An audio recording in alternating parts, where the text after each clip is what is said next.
So students, in this lecture, we are going to study that how we classify polyadrenergic agonists. So these are categorized into three divisions: directly acting agonist, then we have indirectly acting agonist, then we have mixed action agonist. So coming towards the detail of this adrenergic agonist. Now, what are the directly acting agonists? As the name indicates that these are those adrenergic agonists of the drugs which will directly act on the alpha and beta receptors. We know that we have two types of adrenergic receptors, alpha and beta receptors. So these drugs will directly bind to the receptor and will activate the receptor and produce their pharmacological effect. Secondly, they have ability to cause a stimulation of the sympathetic nerves or the release of epinephrine from the adrenal medulla. So they will activate all the receptors which are present in your body. They will activate all the adrenergic receptors directly. Secondly, they have ability to stimulate the adrenal medulla to cause the release of epinephrine and norepinephrine. So what are the drugs which are directly acting agonists? These are epinephrine, norepinephrine, isoproterenol, and phenylephrine.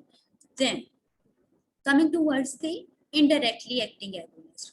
These drugs can block the reuptake of the norepinephrine. This is the reuptake of norepinephrine into the neuron is blocked by these drugs, and they will secondly cause the release of this epinephrine from the vesicle.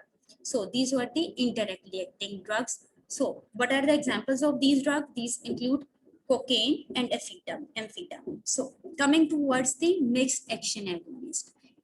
These examples include ephedrine, and pseudoephedrine. Ephedrine and its stereoisomer, that is pseudoephedrine. Pseudoephedrine is basically a diastereomer of ephedrine.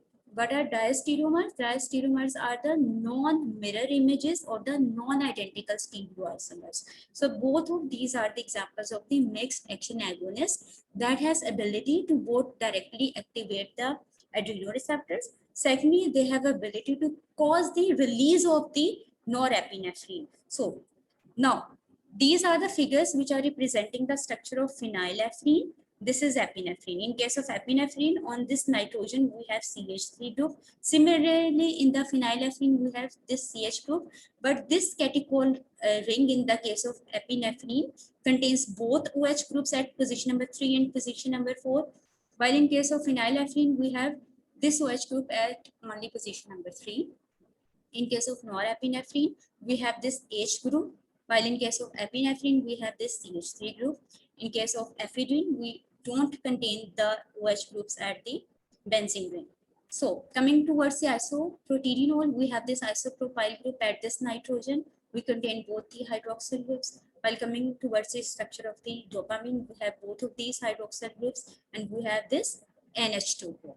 So coming towards the classification, how we classify the drugs, what are the name of the drugs which are categorized in these categories. So coming towards the directly acting drugs, then we will discuss the indirectly acting drugs. So directly acting drugs examples include the natural compounds and the synthetic compounds. Example of the natural catecholamines or the natural compounds include epinephrine, norepinephrine, and dopamine, which will act on both alpha and beta receptors. Then we have synthetic compounds. Among them, the alpha agonists are the phenylephrine, methoxamine.